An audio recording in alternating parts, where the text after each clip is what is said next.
Sebuah benda bisa dikatakan antik jika cerita yang tersimpan di dalamnya mengandung nilai yang dapat diapresiasi. Melalui sebuah pameranlah, apresiasi para pecinta benda seni dan antik di dunia bisa tersampaikan, seperti di dalam Biennale des Antiquaires. Saya Olivia Marzuki dan saya akan memberikan informasinya untuk Anda dan berbagai sisi premium lain dari Indonesia dan mancanegara.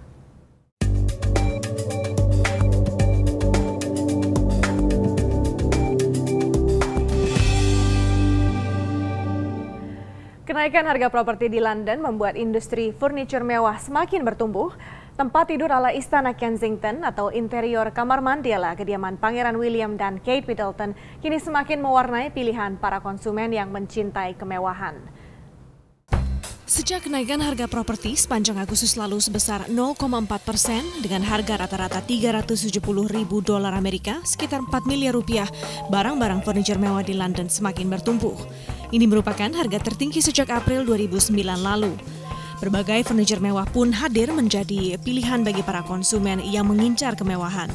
Seperti tempat tidur bergaya Venesia ini yang bisa menjadi salah satu pilihan interior kamar tidur ala kerajaan. Tempat tidur yang didesain Wayne Clark ini adalah salah satu produk interior yang pernah ditampilkan dalam Decorex International di London.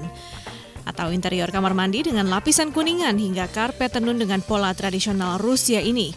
Karpet bernama Russia with Love dibanderol mulai dari harga 1.700 pound sterling atau sekitar 31 juta rupiah per meter persegi. Tertarikkah Anda? Potensi pasar barang mewah di Tiongkok yang semakin berkembang selalu mengundang para peritel merek mewah untuk melebarkan sayap bisnisnya hingga ke sana.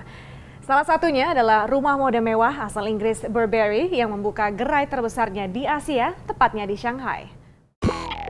Ikon fashion dunia asal Inggris Cara Delevingne bergabung dengan sederetan artis kenamaan Tiongkok hadir dalam peresmian gerai terbaru Burberry di Shanghai. Inilah gerai yang ke-78 milik rumah mode ternama asal London ini di Tiongkok dan sekaligus merupakan yang terbesar di Asia. Tiongkok tercatat sebagai negara dengan demografi konsumen termuda bagi Burberry. Namun daya belinya tidak perlu diragukan lagi. Meski pertumbuhan ekonominya tidak secerat tahun-tahun lalu, penjualan Burberry di Tiongkok melonjak hampir 20% dalam 6 bulan terakhir. Pada akhir Maret lalu, retail fashion yang tercatat di Bursa London ini melaporkan pendapatan 1,3 miliar pound sterling, sekitar 25,3 triliun rupiah. Lonjakan double digit ini ditopang oleh penjualan di Tiongkok, Hong Kong, dan Korea Selatan. Bila di Indonesia pusat perbelanjaan seperti mal ramai pada akhir pekan, maka lain halnya di Paris. Pusat perbelanjaan di kota mode dunia ini selalu tutup setiap akhir pekan. Namun demi meningkatkan perekonomian negara, kini ide untuk mengaktifkan kegiatan mal pada akhir pekan menjadi perhatian khusus sejumlah pejabat negara dan politisi di Prancis. Ide pembukaan pusat perbelanjaan pada akhir pekan diungkapkan oleh Menteri Luar Negeri Prancis Laurent Fabius yang didukung oleh sejumlah pejabat negara. Fabius menilai dibukanya mal pada hari Minggu akan mampu menaikkan jumlah wisatawan. Paris sebagai ibu kota negara yang terletak di benua biru ini menjadi kota pertama yang menyatakan kesediaannya untuk menerapkan ide dibukanya pusat perbelanjaan pada hari Minggu. Sejumlah warga menilai ide ini juga mampu mendorong kegiatan perekonomian kota. Meski menuai dukungan dari berbagai pihak, perwakilan buruh Prancis menolak ide yang dinilai berlawanan dengan tradisi Prancis dan mencederai pekerja. Padahal sejumlah negara Eropa lainnya seperti Inggris dan Italia telah menyesuaikan waktu buka pusat perbelanjaan demi menarik kunjungan wisatawan yang lebih besar. Lantai bursa kini tak hanya berisi saham-saham korporasi saja. Untuk pertama kalinya di dunia, bursa saham benda-benda seni resmi dibuka. Bursa saham benda seni yang bernama Gallery 2.0 ini dibuka di London, Inggris. Disinilah para investor bisa membeli saham-saham untuk sebuah benda seni bernilai tinggi. Berikut fakta dan datanya.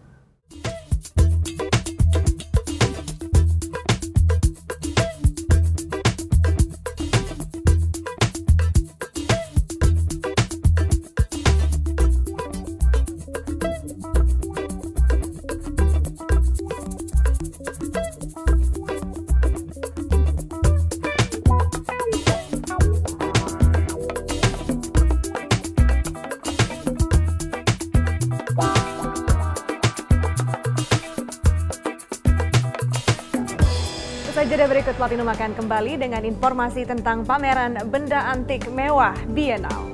Tetaplah bersama kami.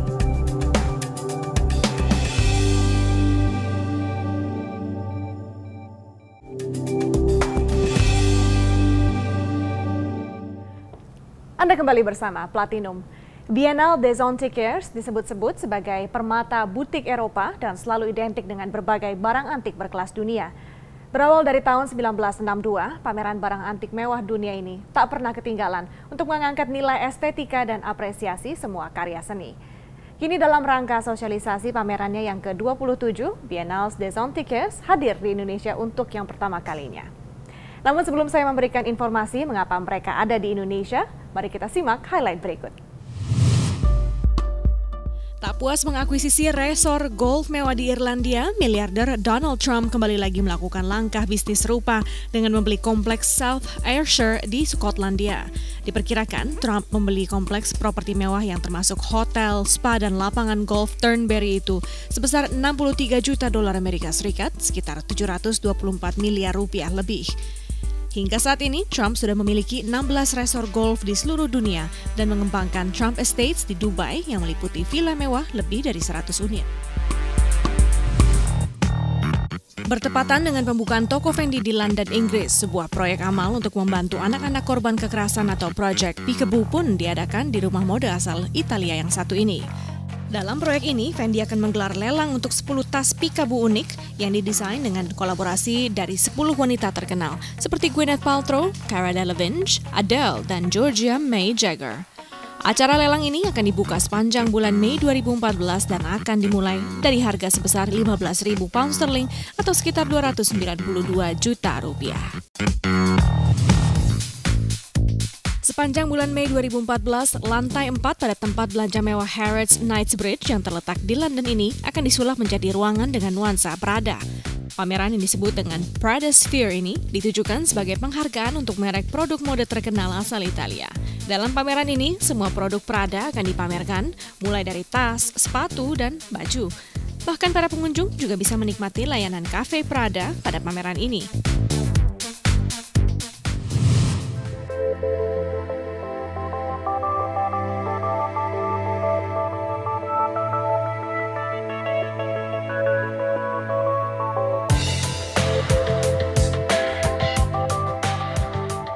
Christian Dedier, welcome to Jakarta. Thank you. Yeah, can you tell us about Biennale des Antiquaires? Why is it in Jakarta right now? Oh, why in Jakarta? The problem is the fair. It's a very old fair. It's 50 years old, and we thought that now we have to promote it all around the world because some country will start to be more interested in looks, in pleasure of the life, way of life, the French style of life in France. So we thought Jakarta was very important, and Southeast Asia is more and more important now in the world. So it's actually beyond than what Europe or France has. Yeah. You mentioned that jewelry of Europe, that's Biennale des Antiquaires. Can you elaborate more on what you're actually exhibiting?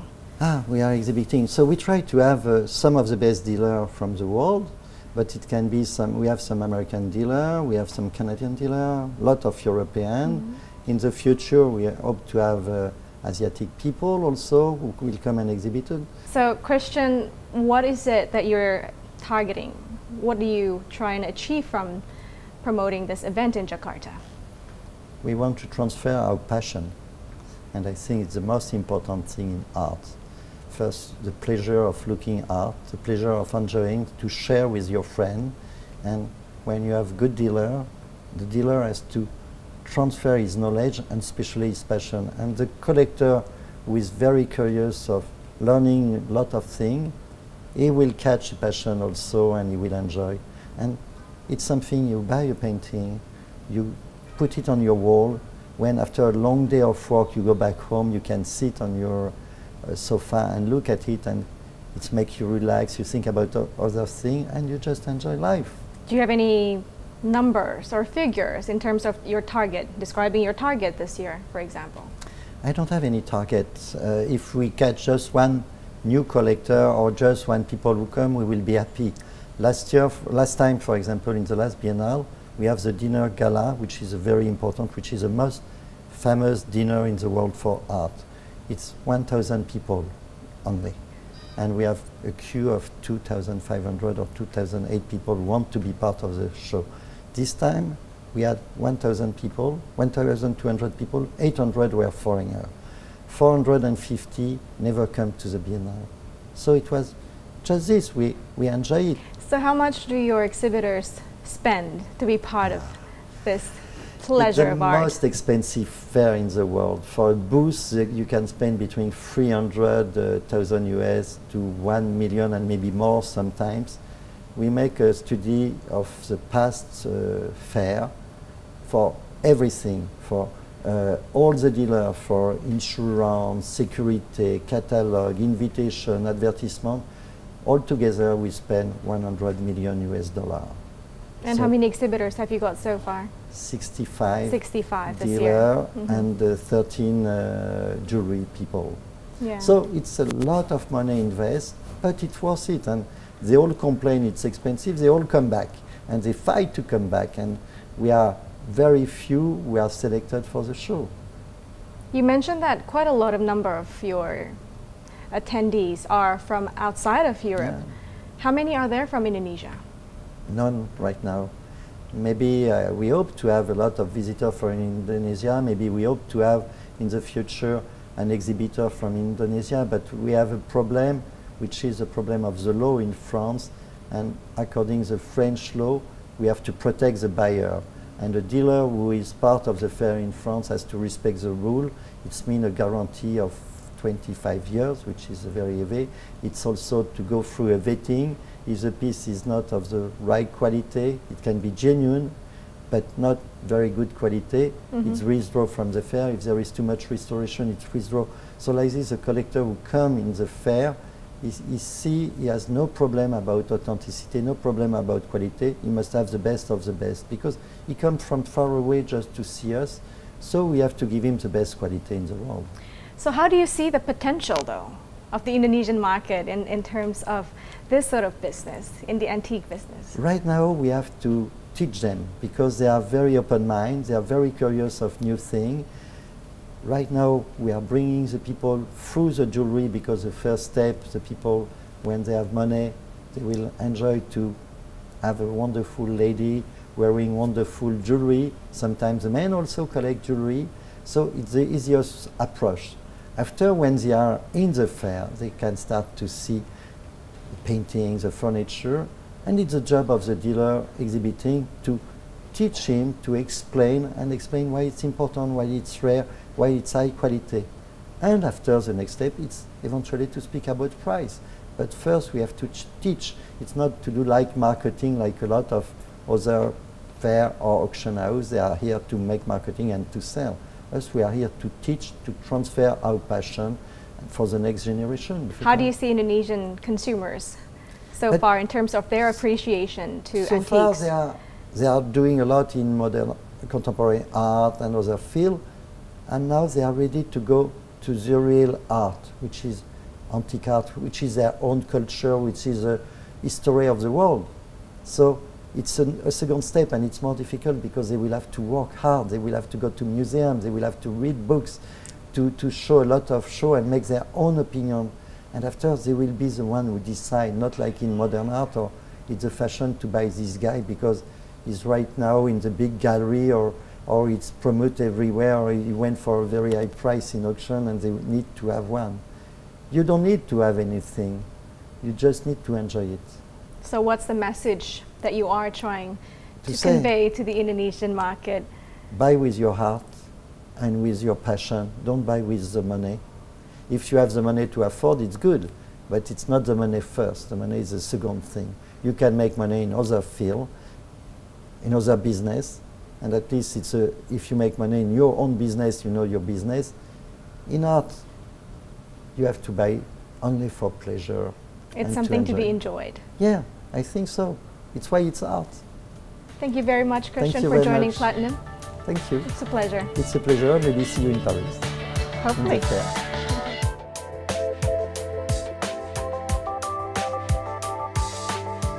Cooker hood atau alat penyedot asap masakan idealnya tampil dalam desain yang disesuaikan dengan kebutuhan dapur. Namun melalui sentuhan desain seni Elika Group, sebuah cooker hood kini dapat terlihat seperti lampu modern. Berikut ini keunikannya. My name is Francesco Casoli, I'm the chairman of Elica. a company based in Fabriano producing Cucurud. As you can see, it's working like a magician. So it's a Cucurud with a lot of technology and with a lot of design. The fumes that came out from the pot are very close to the product, so we really have much more efficiency with this kind of Cucurud than the traditional one. I really think that our customers are more happy to cook and looking at a product like this than to look at a normal and black or white color. I think that there is a difference between us as Italian and the others. We are still able to put a lot more passion in what we do. I think that now we are still able to show the world that we can do something different and better. Usai jeda berikut, Latino masih akan kembali dengan berbagai informasi dari mancanegara. Tetaplah bersama kami.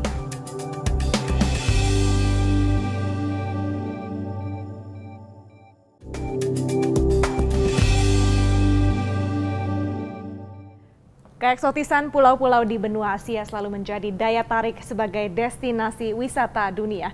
Bila kini Kepulauan Phuket di Thailand menjadi pulau yang diincar para wisatawan, maka tak lama lagi Kepulauan terpencil Mergui di Myanmar akan menyusul pamor Phuket setelah disulap menjadi destinasi wisata internasional oleh para pemain industri pariwisata asing. Pasir putih dan air laut biru terbentang sejauh mata memandang.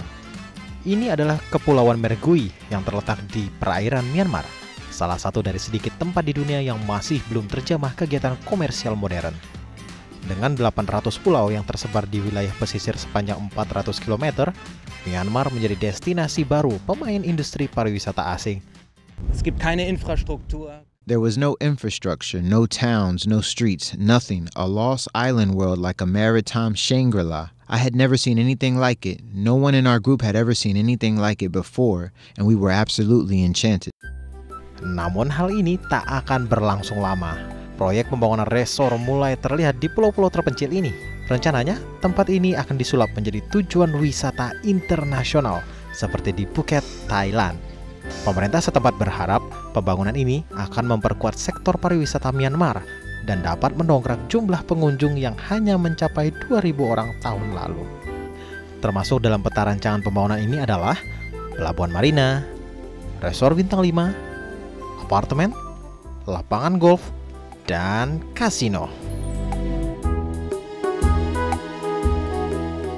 Hasil akhir dari proyek ini nantinya akan sangat merubah wajah pulau ini yang sampai sekarang hanya memiliki satu bungalow. Kekhawatiran pun dirasakan oleh para nelayan lokal yang sudah ada di sini selama turun-temurun. The only thing we are good at is hunting squid. I don't think it will work out okay if we have to work alongside the Burmese. We can only work with ourselves. This is how it works here.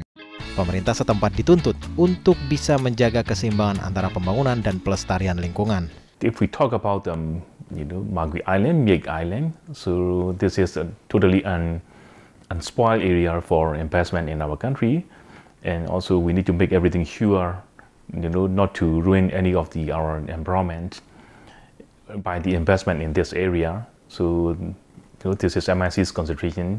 It is really high. I have to say that high concentration on environment. Saat matahari terbenam, warga berharap agar keindahan pulau ini tak akan pernah sirna atau tenggelam oleh serbuan ombak pembangunan.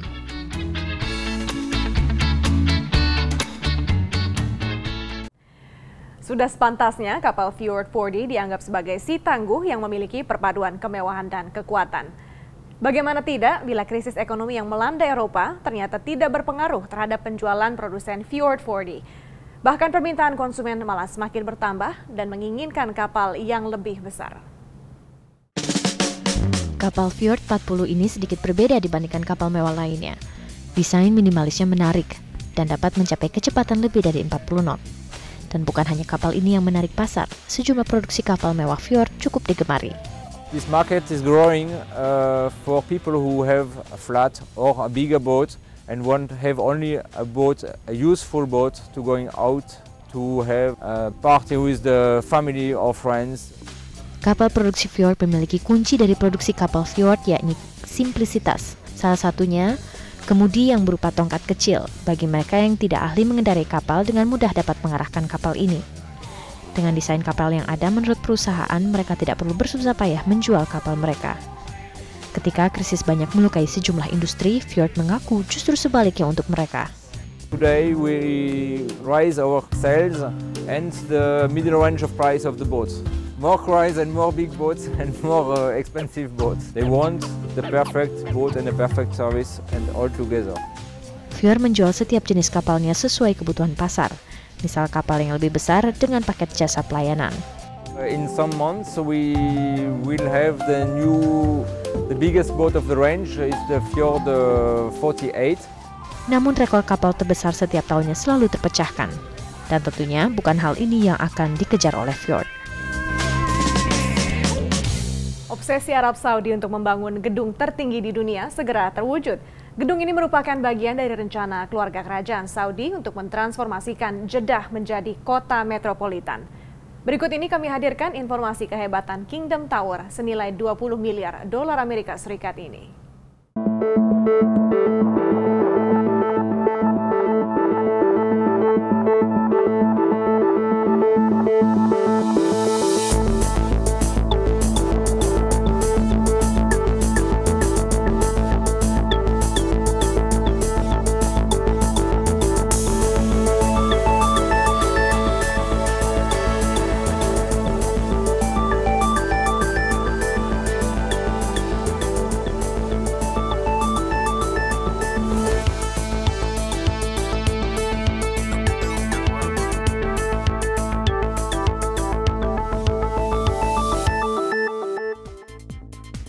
Dan demikianlah akhir dari perjumpaan kita dalam Platinum kali ini. Saya Olivia Marzuki. Terima kasih atas kebersamaan Anda. Sampai jumpa.